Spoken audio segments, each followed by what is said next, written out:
Hello everyone and good morning from Biblical Prepping. I'm Judith Garton and I forgot to take off my safety goggles.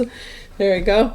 I have been out in the morning or out in the garden already this morning, tilling up some old beds, moving soil to new beds and moving the garden over about 30 feet. So we're having fun with that. We're going to do some videos on that in a week or two when we get things situated and transferred, and I'll show you the pictures of the old versus the new. We have been truly blessed with some great blessings in that area, and I'm going to share that on both ministries. But today we are here because last night while I was, or yesterday while I was doing a Waste Not Want Not, I mentioned my spinning bowl, my sourdough starter. This is actually a sourdough rather than a sourdough goo. Even though it is very gooey, it is really developing a wonderful smell to it of sourdough. This is great. But we are going to talk today about the discard. Now, one of my favorite websites happens to be King Arthur Flour. I love King Arthur Flour and their website because they have a ton of recipes. I'll share a link in the bottom, in the description, and we will maybe over the next few weeks go over some different options that we've used here in the kitchen. Today is going to be, I finally decided what we're going to make. I decided late last night, pretzels. Soft pretzels are similar to bagels in cooking, and they're very easy to do. Now, if you'll notice, I put a little flour in the bowl, and I am going to be switching out bowls today because this one could use a good washing. But I'm going to put the newly fed starter, I should say, into another container. Now for now, the container I'm going to be transferring my actual sourdough into is going to simply be this one, because all of my plastic containers are in use doing other things in the kitchen. But we're going to separate this dough now, and I'll let you watch what we do. When I put this dough back in this container yesterday after kneading it, it was not sticky, but it certainly has become sticky overnight. I'm going to transfer this dough into my kneading bowl. This is my small kneading bowl. It has an indent on the bottom that I will show you that allows you to tip it and tilt it.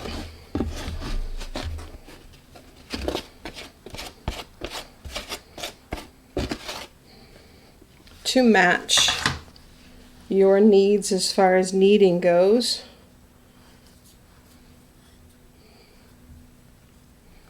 And that flat spot on the bottom is located right here. If you'll notice, it's flat, unlike here where it's rounded. And I can take that flat spot and set it here. Yes, I am right-handed and I tend to knead with my right hand. However, I have a boo-boo, and I don't want to knead with my boo-boo. Now what I'm going to do is I'm going to separate off a small piece of the dough. I do this because this is similar to what they would have done in the Exodus. And then I'm going to sprinkle it with flour. And this will be set aside. I will actually feed this a little bit later. And it will continue to grow and grow and grow. It's really developing nicely, even though it was in the freezer for a week. So we're going to put a little bit of flour in the bottom of our bowl. And we will take care of that in a little while. It definitely needs to be fed every single day unless you're allowing it to rest in the refrigerator or in the freezer. Now for the pretzel dough. Being that it's a little soft, we're going to add a little flour. We're going to knead that in. This will also help feed the sourdough in the bread just a little bit. And allow the pretzels to rise.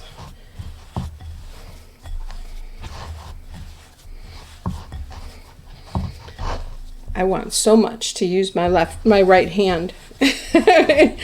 I I am so accustomed to that. Let's break the dough open a little bit, get some of that flour on the inside.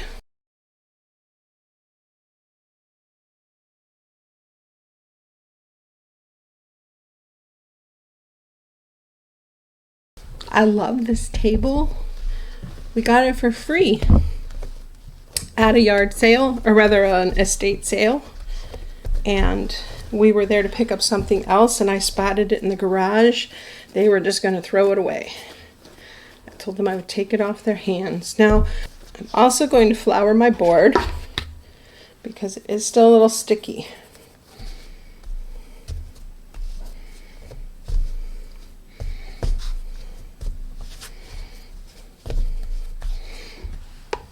This is the pan I'm going to be using to do the second phase of cooking on those almost the bagels, pretzels. The second phase of cooking will be after the boiling phase. And they will need to still be baked to make them golden brown.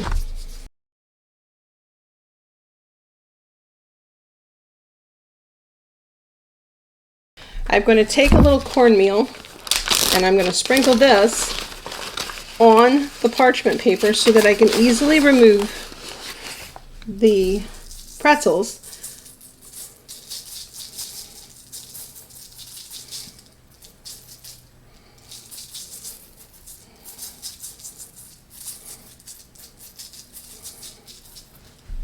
To the boiling water in about an hour.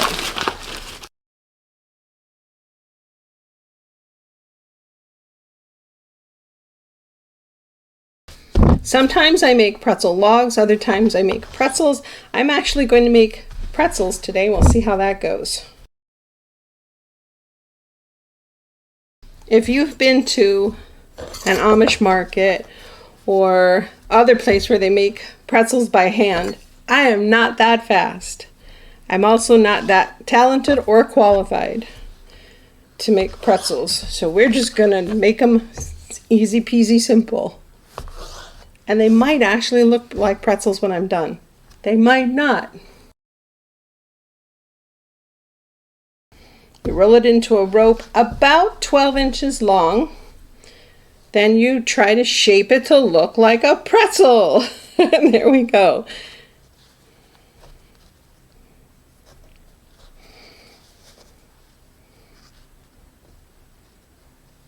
Oh, that does not look like a pretzel. I think I did it wrong. Let's try this way. Oh, there we go. Kind of sort of a pretzel. Like I said, I am not talented at pretzels. I've watched a number of videos on how to just go and twist them up. That doesn't end well in this kitchen, so not something we try. I just have to remember to leave enough of a loop. There we go.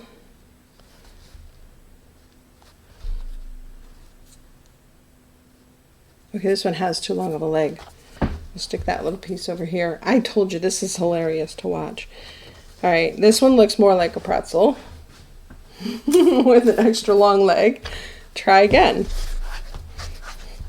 That's 2 down. I only have 8 more to go.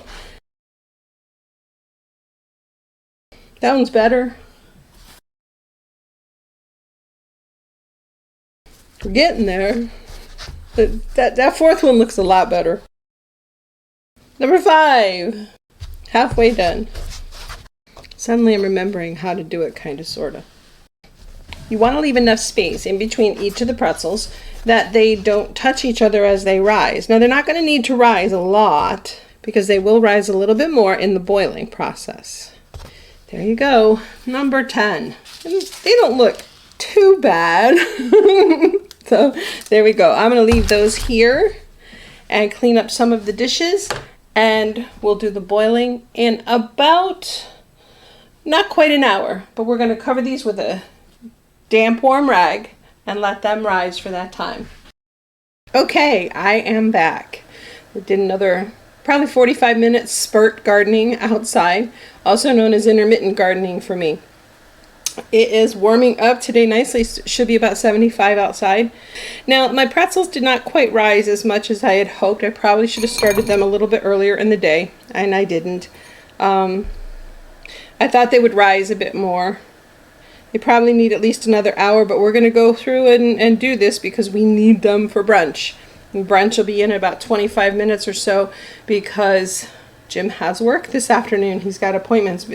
So I am going to be using put it in my other hand because it always shows it better in the front of the cabinets.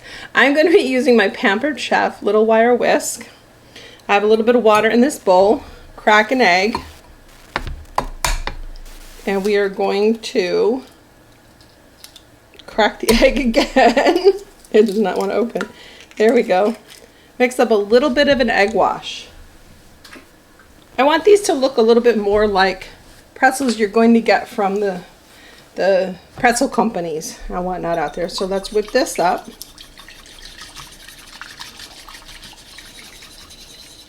I love this wire whisk more than I do a standard wire whisk because this really breaks up the white. So I have a nice egg wash going, nice and foamy, and I have my pastry brush ready. I'm going to put this under the wire rack, just like I did before with the bagels, to catch any drips. These burners are not on, so I'm observing all safety.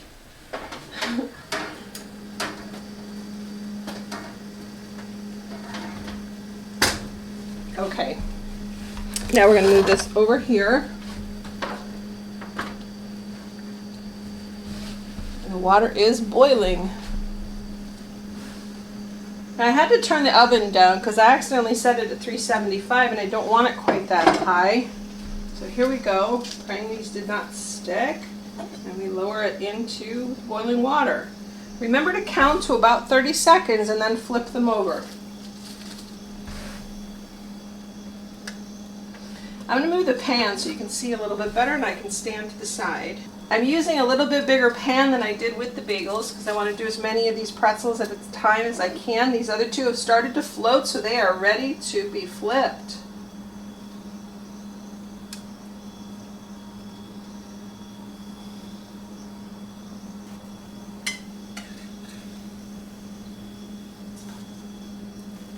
Five at a time seems to be good in here. Now if I'd used the other pan it would only be 4 at a time. Crank the heat up a little bit more on the boil. We're going to have to grab that handy fork again. Or spoon in this case. The fork must be in the sink. There we go.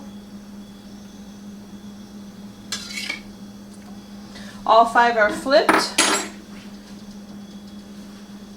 And I lost track of which were the first 2 I flipped. So we are going to, I'm thinking it's these 2 here because they're lighter in color and a little more. Flip them over on your rack. Let them drain.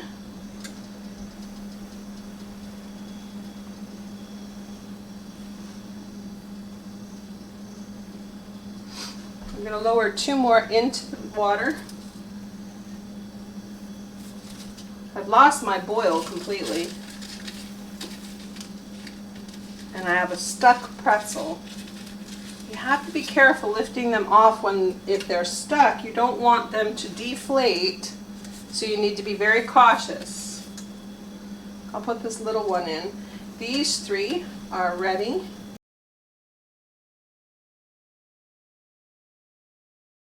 When you're picking them up, don't pinch them or that will flatten them.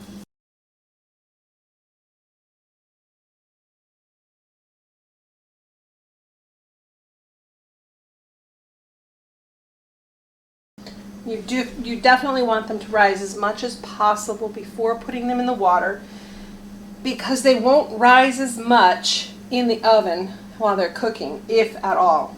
My experience, mine have never risen after I put them in to bake.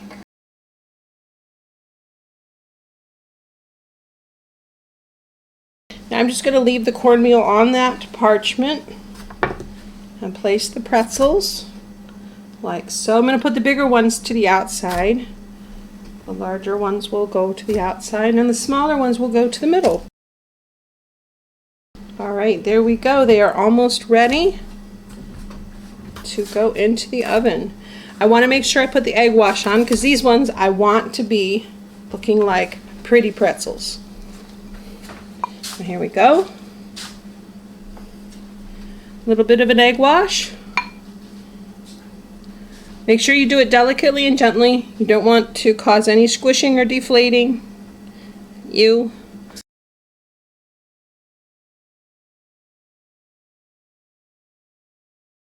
There we go, all ready to go into the oven. The oven is preheated to 350 degrees. They're going to bake for about 25 minutes. I will probably actually lower it 5 degrees now that I'm thinking about it because of our elevation, because the recipe is for standard. So there we go. And into the oven.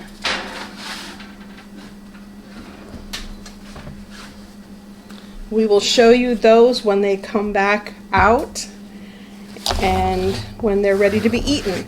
Today we're going to do another waste not, want not meal for brunch. We will be having the pretzels, which is the sourdough discard. We have a little bit of ramen soup left over from last night's dinner. I'm going to add a little bit more water to it, maybe puff it up a little bit, a couple more pieces of pasta to get it so that there's enough for two of us to have a little cup of soup. And we also have egg salad left over from Shabbat breakfast or brunch. So we're going to put all those three things together and eat pretzels, egg salad, and a little cup of soup. Remember, waste not, want not. And you have to start thinking, folks, food prices are going up. Let's start acting like our grandparents and our great-grandparents did, because they knew how to save a buck. It's time for us to do the same. I'll be back with those pretzels in about 25 minutes. All right, our pretzels are just about done, and they will be coming out of the oven in about a minute and a half. You know, one of the things that's been a struggle for me to learn, even though we've lived here almost 6 years, is temperature and timing on baking foods. Cooking on the stovetop is pretty easy, you can get that. Except for you have to remember at our elevation, water doesn't boil at the same temperature as other places. I always thought it did. I actually measured it one time and ours is about 205 degrees on my Pampered Chef, handy little thermometer. I keep forgetting. The doors over here work better. I love this thing, works great, fantastic. I can promote the product like crazy. I know I'm not a Pampered Chef consultant, but I love it. And another thing is timing for baking is always so off. I timed them for 25 minutes, added an extra 5, and had to put them in for another 3 to get them to the point where I'm ready to take them out of the oven. And they are not nearly as golden brown as others people might get in other places. So when they're done, they're done. So I'm going to reach in the oven and grab those and put them on this cooling tray and show you what they look like. Here they are, fresh out of the oven. Now, if you want, you can actually remove them like we do with some of our artisan breads from the parchment paper and place them directly on your pan and allow the bottom to crisp up a little bit. I'm not so worried about that today. I just wanted to do a quick video for you and show you how things go. And I also need to make sure I stay within Jim's work schedule today. Is my all-time favorite. It's very nice and puffy. I'm gonna give that one to Jim.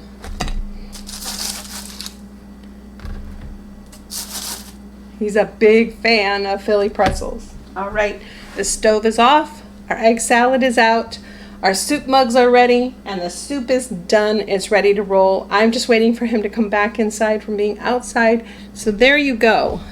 These are our lovely sliding off delicious pretzels. I'll get some close-ups with the camera and stick the stills in. Now please remember, I want you to subscribe, turn on notifications, because I'm trying to give you more and more ideas that you can use from your pantry, from your refrigerator, from your freezer that fall into the category of waste not, want not, and fall into the category of simple food storage.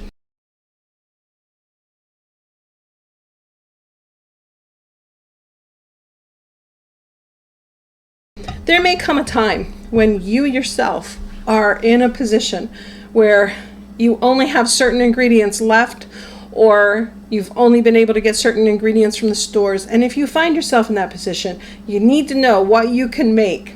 Now, I'm going to put the recipes. I haven't taken the time to do it just yet because I have been getting that garden switched over. But I am going to be putting up PDFs of all of the wonderful recipes that we make, and we're going to be putting those on biblicalprepping.com.